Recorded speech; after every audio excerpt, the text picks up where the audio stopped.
Olá, amigos e amigas da Casa Bezerra de Menezes.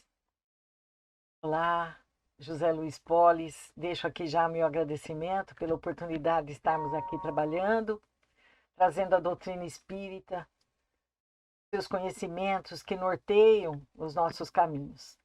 Eu escolhi este tema, Vida em Família, porque eu acredito que ele esteja muito apropriado para os dias de hoje e a convivência familiar quase que obrigatória, né?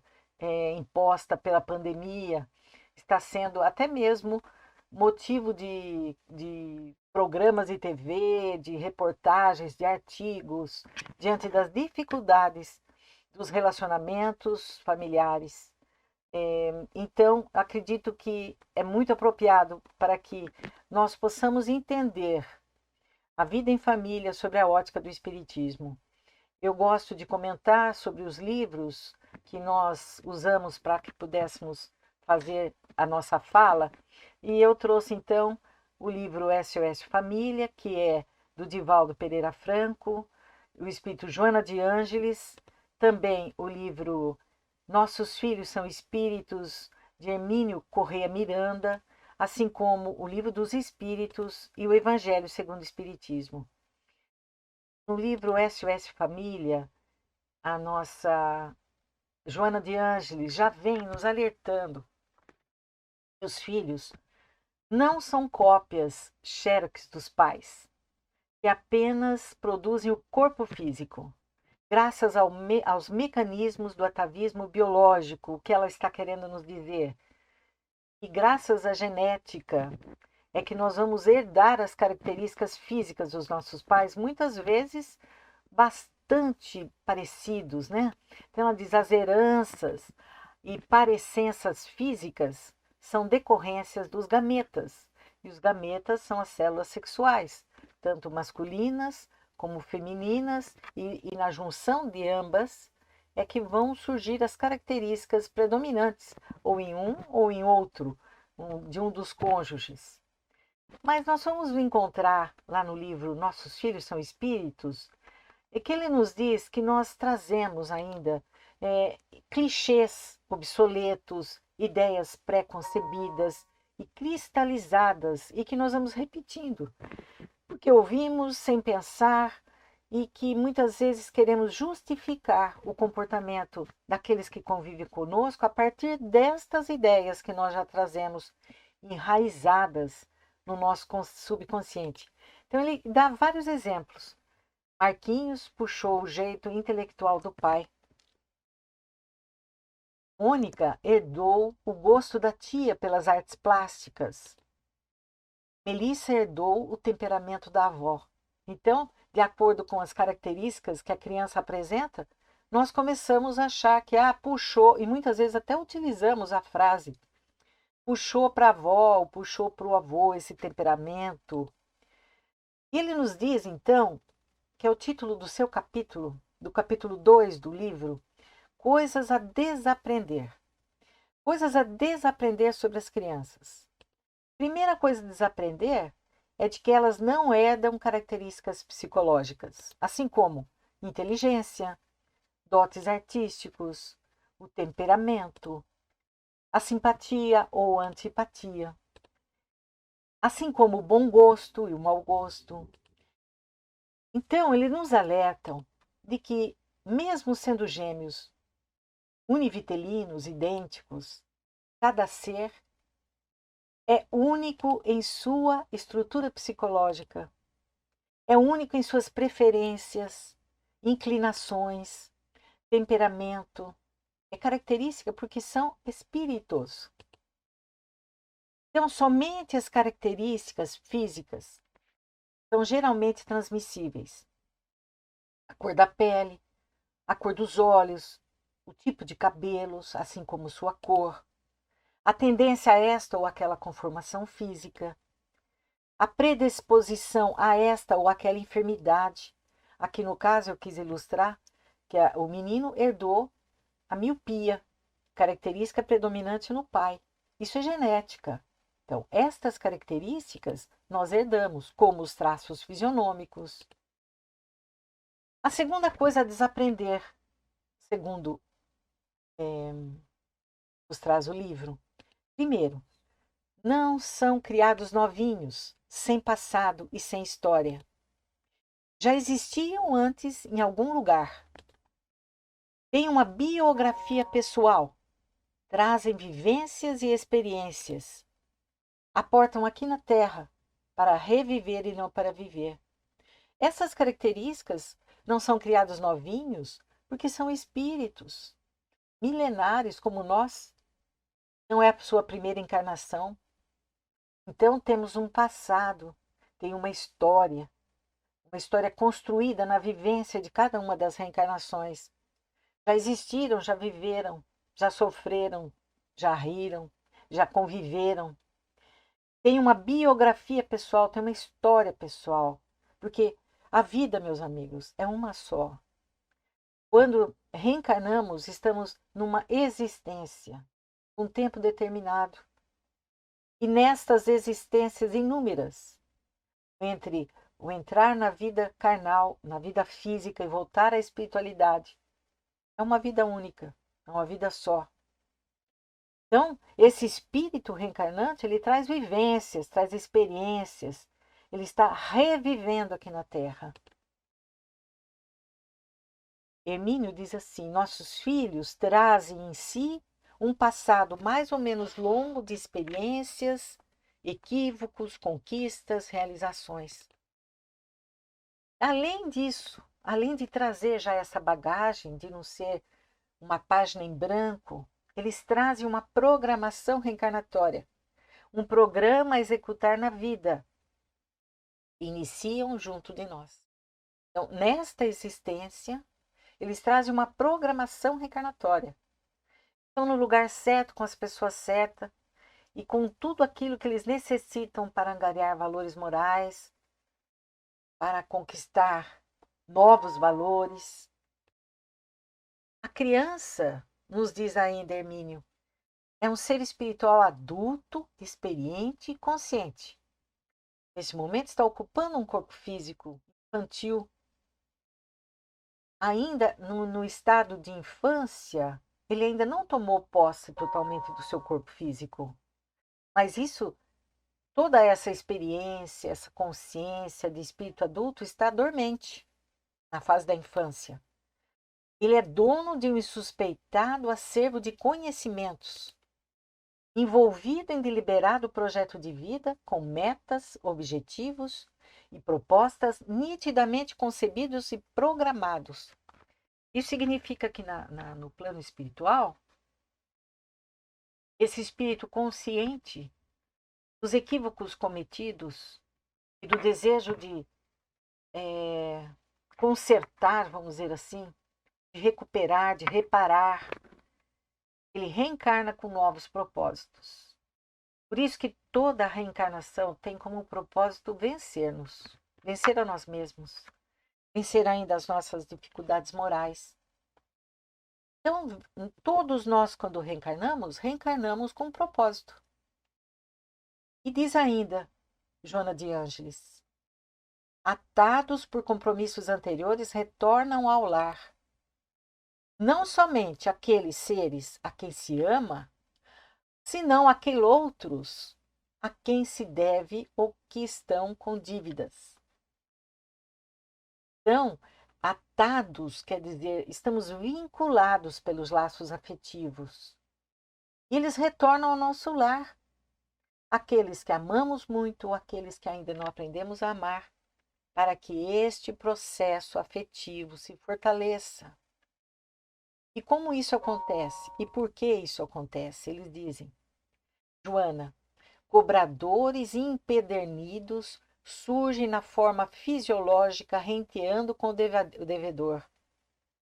Cobradores empedernidos porque querem aquilo que lhes é direito. Então eles surgem, reencarnam agora, ocupando outro corpo físico, próximos daqueles que são credores. Eles são credores. Utilizando-se do processo superior das leis de Deus para o reajuste de contas. O processo superior das leis de Deus são as oportunidades que nos são dadas através da lei da reencarnação, no qual não poucas vezes se complicam as situações por indisposições dos consortes. Então, no meu planejamento reencarnatório, eu vou reencarnar naquele lar.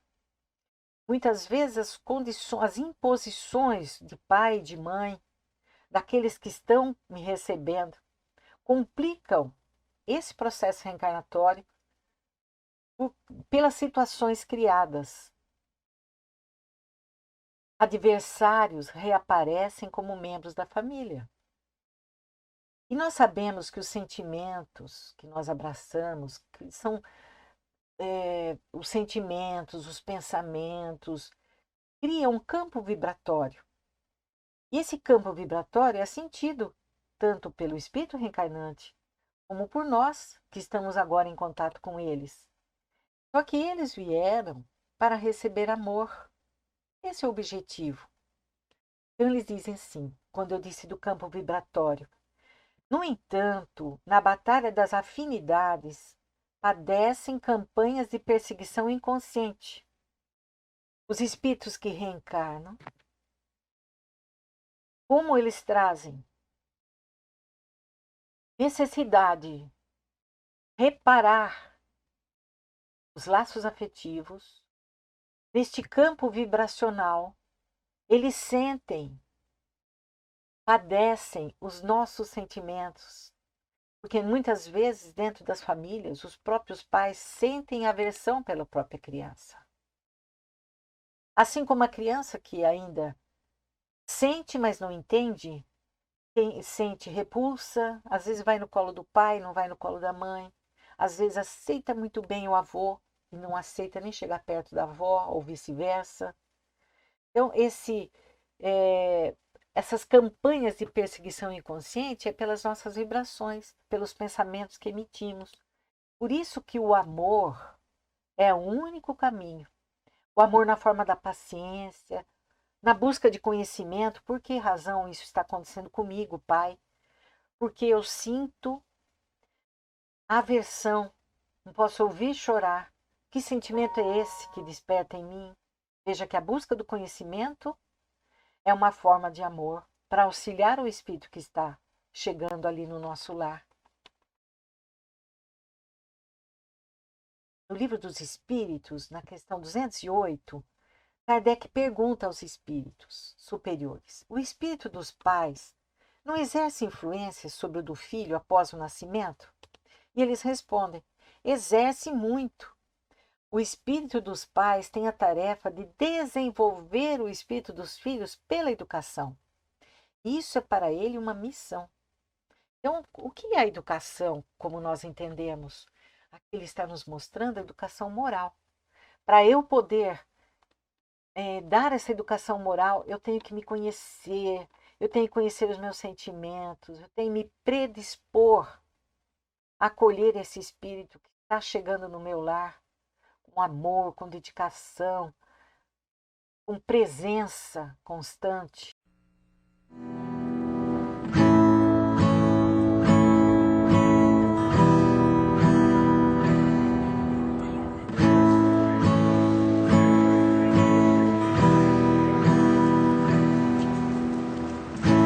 Looks like rain again today.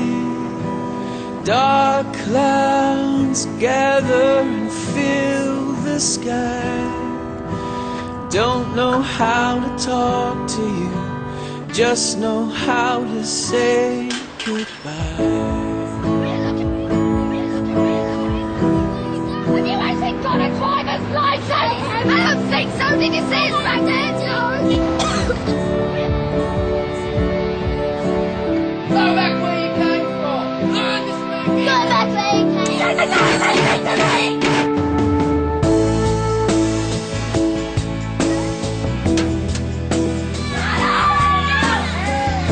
What's wrong with you, Harry? Get over here. You don't want to speak. I've had enough of you. I've had enough of you.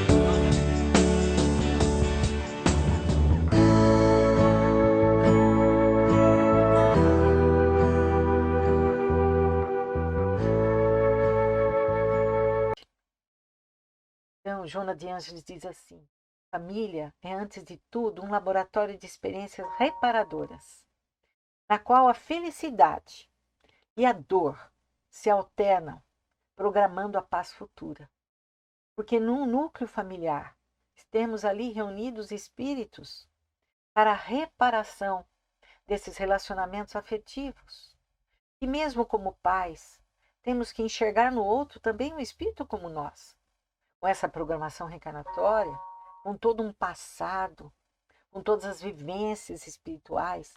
Mas se viemos antes, viemos já com a missão de despertar neles os melhores valores, de incutir em sua alma os valores morais necessários para o seu fortalecimento nas suas novas escolhas. Por isso ele diz, programando a paz futura, que temos que estar munidos de conhecimento e de compreensão, porque senão vamos levando, repetindo os mesmos erros em todas as encarnações e reparando esses erros de forma cada vez mais sofridas. Então, aqui, Joana de Ângeles diz assim, a família nem é o grupo de bênção, onde tudo é uma paz constante, também não é o elan da desdita, onde tudo dá errado. Nós vivenciamos momentos de felicidade, de alegria, mas vivenciamos também inúmeras situações de provações nos relacionamentos afetivos dentro do nosso próprio lar. Antes, diz Joana de Ângeles, a vida em família é a escola de aprendizagem e redenção futura. Porque é ali na convivência que nós vamos tendo lições que precisamos aprender.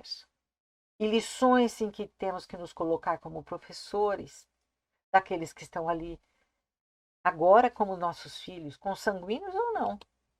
Ela diz, são irmãos que se amam ou irmãos que se detestam. São um reencontro de almas, com o objetivo de aprendermos a nos amar.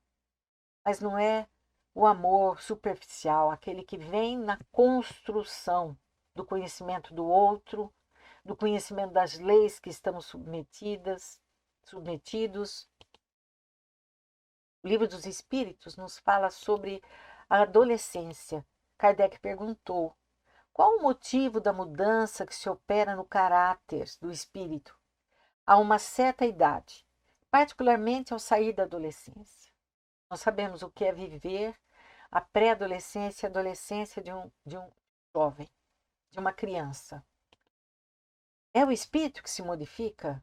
Porque muitas vezes nós pensamos assim, era uma criança tão boazinha, tão cordata, e de repente transformou-se. É isso que ele está perguntando. O espírito se modifica?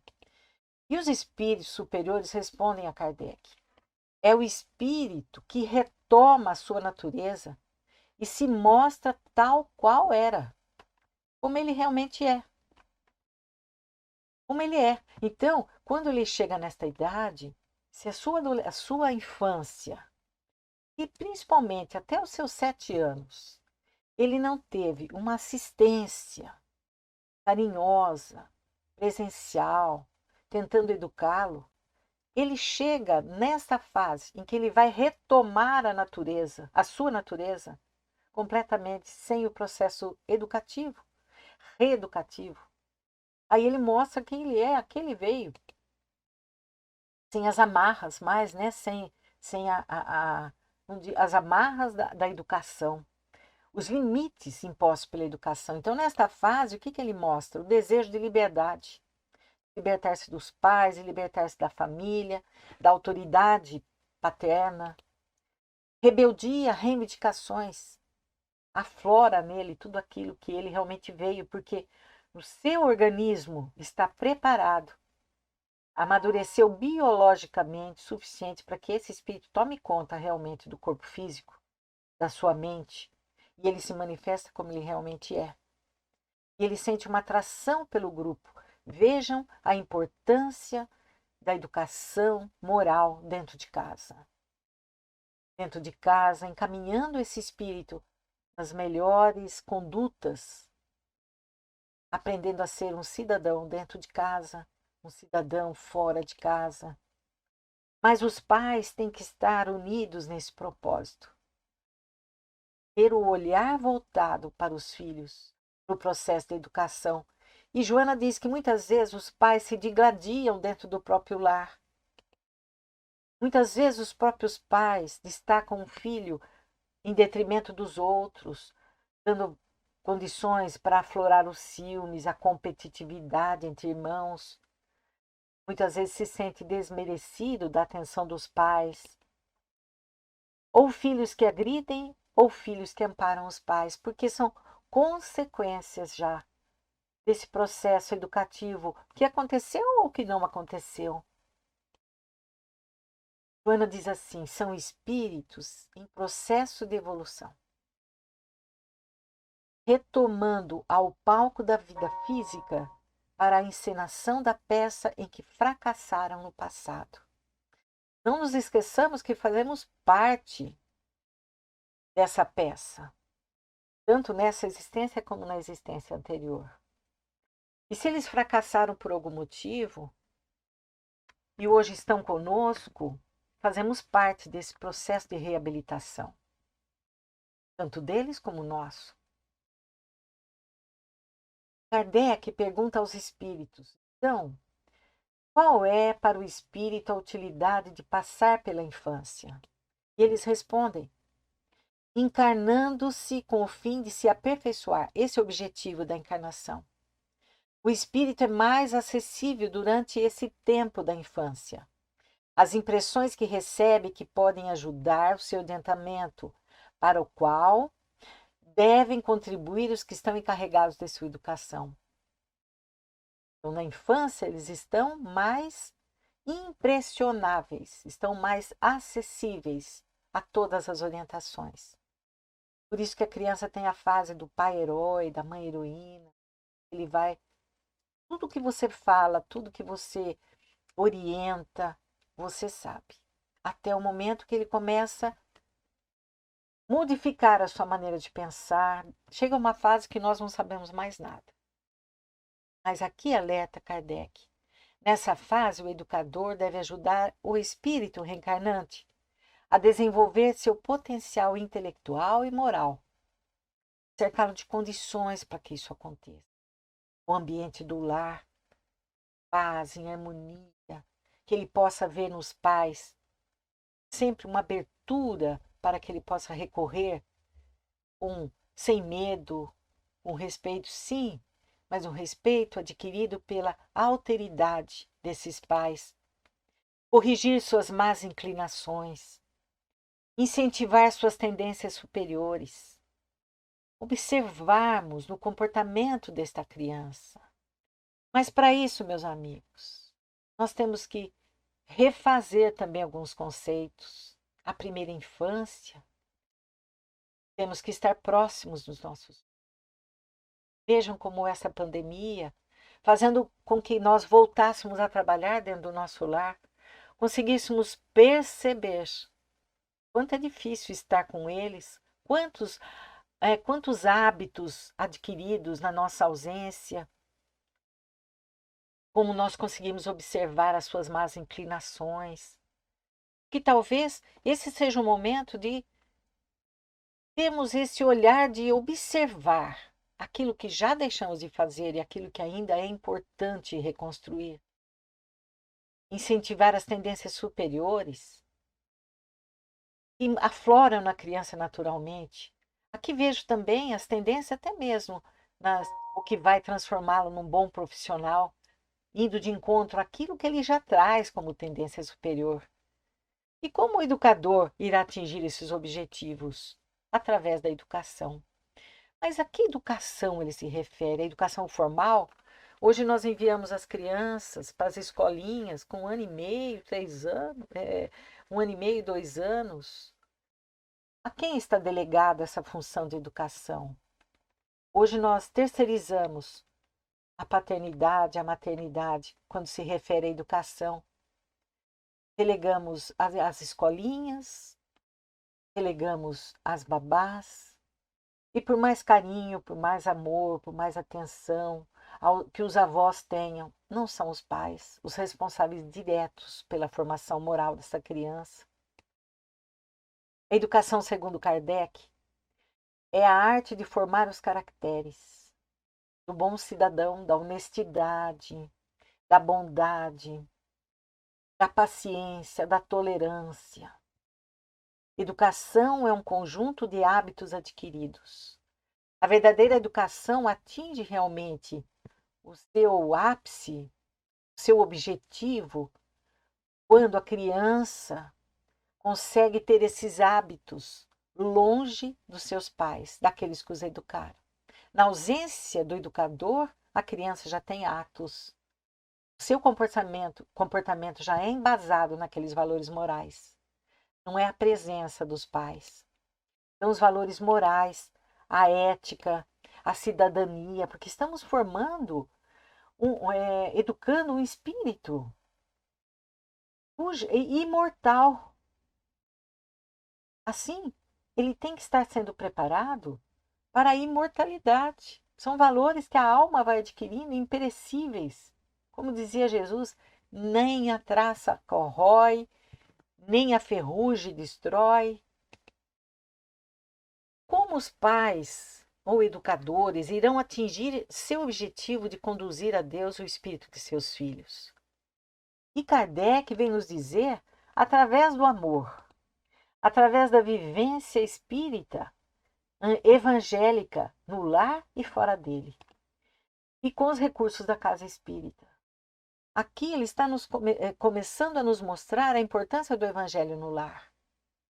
Porque o evangelho no lar, ele traz como objetivo, primeiro, amenizar esses relacionamentos. Porque o evangelho de Jesus vai nos ensinar a como nos conduzir.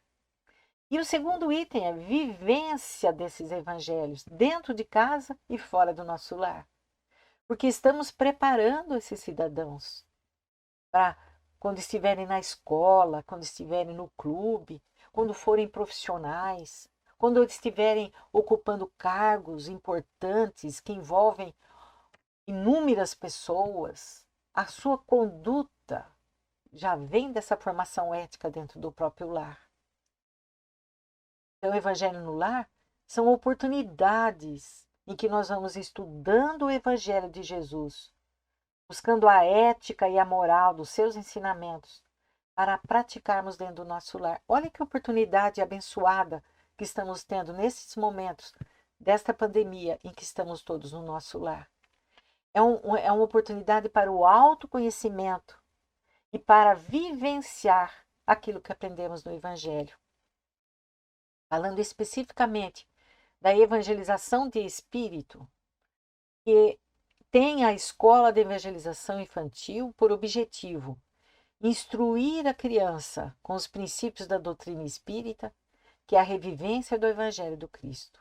Não é transformar as crianças em espíritas, mas com o objetivo de que ela, instruindo-se, já está sendo educada nos princípios da doutrina, que é o cristianismo redivivo. A evangelização infantil e a mocidade espírita, que visam a educação do espírito, desenvolve no espírito o conhecimento espírita. Tudo que a doutrina espírita nos traz. Desenvolve o amor ao próximo através da caridade, porque ela traz também um trabalho social, um trabalho em que se envolve a caridade material e a caridade moral.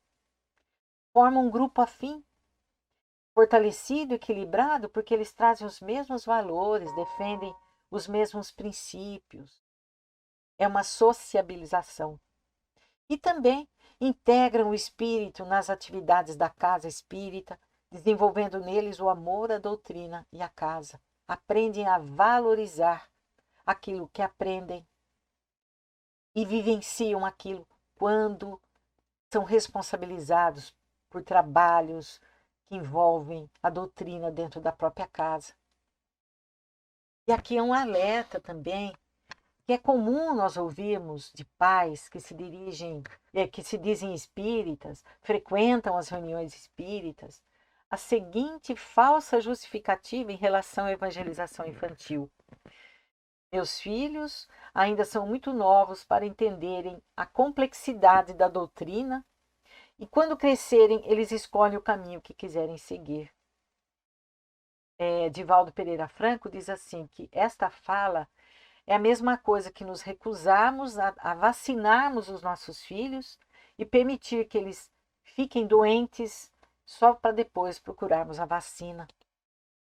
Então, Kardec, no Evangelho segundo o Espiritismo, no capítulo 14, item 9, diz assim, da necessidade da evangelização do espírito, desde pequenininho.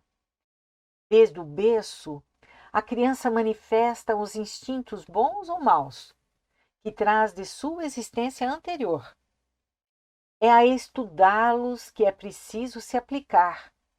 Todos os males têm seu princípio no egoísmo e no orgulho. Espreitai, prestar bem atenção. E como que nós vamos prestar atenção se nossos filhos estão fora do nosso olhar, do nosso alcance?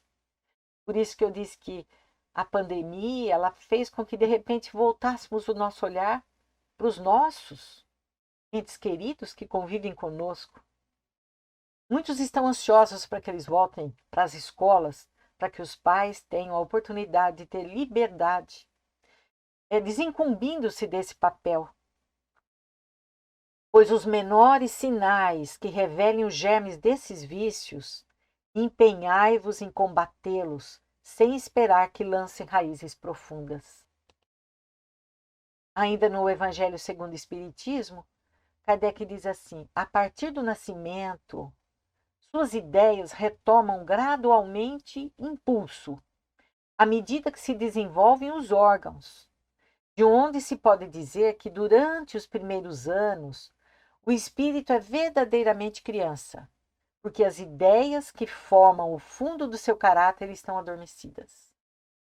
Aqui eles mostram o alerta da importância de começarmos a evangelização do espírito desde pequenininho, com o nosso olhar dentro de casa. Diz assim, durante o tempo em que seus instintos dormitam, ele é mais flexível, e por isso mesmo mais acessível às impressões que podem modificar sua natureza, fazê-lo progredir, o que torna mais fácil a tarefa imposta aos pais. E é por essa razão que quando o espírito chega lá na adolescência, ele começa a despertar, a retomar o impulso como espírito que é. Porque o seu corpo físico já está preparado para isso. Então, vejam a urgência, a importância da evangelização. No Livro dos Espíritos, questão 383, Kardec nos traz esta resposta dos espíritos. Os espíritos não entram na vida corporal, quer dizer, não reencarnam, senão para se aperfeiçoar, para se melhorar. A fraqueza da pouca idade os torna flexíveis, acessíveis aos conselhos da experiência e daqueles que os devem progredir, fazer progredir. Por essa razão também é importante vermos o que as nossas crianças assistem na TV. Hoje em dia o celular está nas mãos das crianças ainda tão pequenininhas. O que alimento estamos dando para esses espíritos que vão absorver tudo que está à sua volta? Não só nossa fala, como principalmente o nosso comportamento, o nosso exemplo. Qual é a tarefa dos pais? Reprimir-lhes as más inclinações. Tal é o dever que Deus confiou aos pais, missão sagrada pela qual deverão responder. Por isso, a infância não é somente útil, necessária, indispensável, mas ainda ela é a consequência natural das leis que Deus estabeleceu e que regem o universo.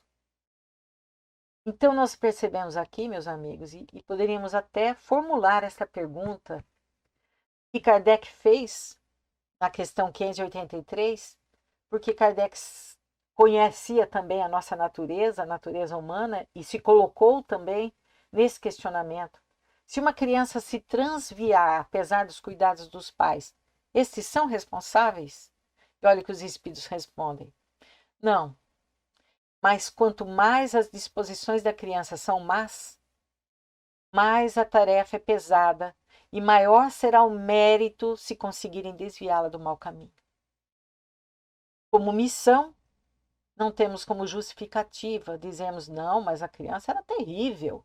Plante, semeie, faça a sua parte. Essa sementinha irá germinar. Temos toda uma eternidade para viver, somos espíritos imortais. Faça, plante com amor. E Joana, no livro SOS Família, continua a lição dizendo assim: a vida é incessante, ela não para. Hoje recebemos eles pequenininhos. Amanhã são adolescentes, transformam-se em adultos, passamos a ser dependentes deles, porque já alcançamos a idade, a terceira idade, a velhice, né? O inverno bate à nossa porta e ela diz assim, que a família carnal são experiências transitórias em programação que objetiva a família universal. Esta imagem mostra o plano espiritual, toda a programação reencarnatória, para que naquele casal, naquela família, recolhessem, estivessem próximos ou reencarnados ali, os espíritos que necessitam desta oportunidade. Então, e muitas vezes se leva séculos para que os espíritos possam estar todos ali presentes. E cada um tem uma trajetória para que o amor seja realmente construído naquele lar. E quantas famílias nós já tivemos? Porque as nossas necessidades, as nossas carências morais é que nos fazem renascer nos mesmos lares ou com famílias que vão de encontro às nossas necessidades. Então, esta família universal é pelo número de encarnações que nós já tivemos e os vínculos que vamos formando com espíritos passam a nos ser espíritos simpáticos e que nos auxiliam cada vez mais. Então ela nos diz, abençoa desse modo, com paciência e perdão, o filho ingrato e calceta no sentido de criminoso. Eu trouxe aqui só para que a gente possa identificar como nós ainda estamos no nosso estágio evolutivo aqui na Terra. Aqui esse cartaz do SUS, ele mostra a violência contra a pessoa idosa. Os idosos do sexo masculino, o principal tipo de violência é a negligência e o abandono, seguido pela violência física. Nos homens e nas mulheres idosas, a principal tipo é a violência física, seguido pela violência psicológica, pela violência moral. Precisou se transformar uma lei ao abandono, abandonar o idoso em hospitais ou em casa de repousos, ou não prover suas necessidades básicas quando obrigado por lei ou mandato é crime. Observem que precisamos na atualidade de leis para nos mostrar o amor, a gratidão, nos impor, na verdade. Por isso que ela diz, são lições ainda não aprendidas e que serão aprendidas no momento oportuno por aquele que ainda não optou pelo amor, pela gratidão. Mas faça você, abençoe você, aceite com resignação, com paciência, porque você continua ensinando através dos seus pensamentos, das suas vibrações, das suas orações. Também, numa outra circunstância, compreende com ternura você, filho, o genitor atormentado que te não corresponde às aspirações. Também o abandono afetivo pode gerar indenização por danos morais. O que ele está mostrando que precisou transformar-se em leis. A punição àqueles que praticam alienação parental, que é um abuso moral contra a criança. Quando os pais se separam e um dos membros, um dos cônjuges, fala mal, deprecia a figura do outro cônjuge para a criança, impedindo que ela tenha um contato com a família, um contato saudável, prejudicando a relação de afeto com o genitor. e com o grupo familiar é crime, é uma lei. Então não precisamos ir muito longe, né? Quando nós damos mais importância ao nosso trabalho, ao nosso lazer, e menosprezamos o contato com nossa criança dentro do nosso lar. Ele fala, ensinando a pagar com amor aquilo que nós ainda não recebemos. Quanto às crianças que chegam até nós trazendo deficiências físicas, não te creias responsável direto na provação que te abate ante o filho limitado, física ou mentalmente. Tu e ele sois comprometidos perante os códigos divinos, pelo pretérito espiritual, mostrando ainda o teu corpo e oferecer os elementos com que se apresenta. Porém, foi ele, o ser espiritual, quem modelou a roupagem na qual comparece para o compromisso libertador. Ela quer dizer que o espírito, no plano espiritual, consciente dos deslizes que teve em existências anteriores, ele mesmo opta em vir com limitações físicas, passando por privações da própria liberdade de ir e vir, de locomover-se, na dependência, muitas vezes intelectual, física, daquele que os acolhe, para impedir que ele recaia nos mesmos equívocos, que se comprometa moralmente. Então ele busca essa solução, é isso que ele quer dizer. O próprio ser espiritual modela o seu perispírito que vai dar origem ao corpo físico. Portanto, não se inculpe, ela vai nos dizer aqui, ante o filhinho deficiente, não te inculpes, ama-o mais e completa-lhe as limitações com os teus recursos, preenchendo os vazios que ele experimenta.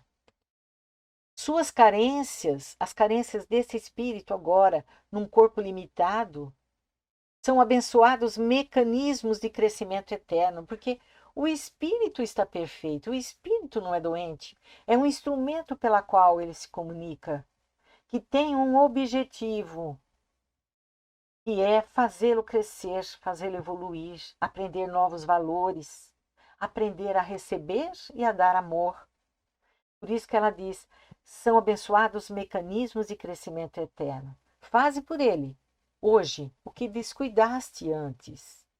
Muitas vezes, nós nos disponibilizamos a receber esse Espírito, para que possamos aprender com ele o amor, sem esperar retorno, o amor dedicação, o amor renúncia. Então, Joana de Ângeles vem nos dizer que a vida em família é uma oportunidade sublime, que não deve ser descuidada ou mal baratada. Não pode ser depreciada, desvalorizada, desconsiderada. E Jesus nos deu esse exemplo quando veio aqui cumprir a sua tarefa, a sua missão de despertar em nós os valores da alma. Veio numa família. Com muita propriedade, diz Joana de Ângeles, e irretorquível sabedoria, afirmou Jesus ao doutor da lei.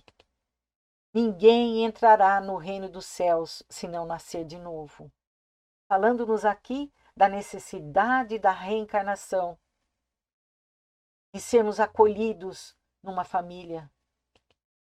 E a doutrina espírita estabelece com segurança, nos diz Joana, nascer, morrer, renascer ainda e progredir sempre. É a lei divina. E fora da caridade não há salvação. E a caridade começa dentro do nosso lar, para conosco mesmo e para com aqueles que estão à nossa volta. Recebemos um imenso jardim e temos que ter olhos de ver e tirando as ervas daninhas, para que aquelas flores que recebemos nos nossos braços tenham condições de florir, crescer, exalar perfume. São esses valores que nós incutimos ali através dos cuidados, dos adubos, da poda no momento certo. e que esse perfume exalado saia do nosso lar e atinja todos os lugares através do seu comportamento, do seu exemplo. Essa é Joana de Ângeles. E eu quero terminar aqui trazendo um quadro para nossa reflexão. Nesse trabalho conjunto da espiritualidade, do espiritismo que traz através da mediunidade de Divaldo Pereira Franco, o trabalho e de tantos outros médiuns que se dedicam de uma forma tão afinco, tanto afinco, na divulgação do Evangelho.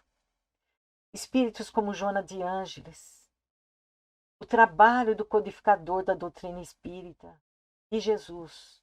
Jesus preconiza, Jesus ensina, Kardec esclarece, mostrando-nos na condição de espíritos imortais, vivenciando uma experiência material, junto com aqueles que no planejamento reencarnatório nos foram recomendados.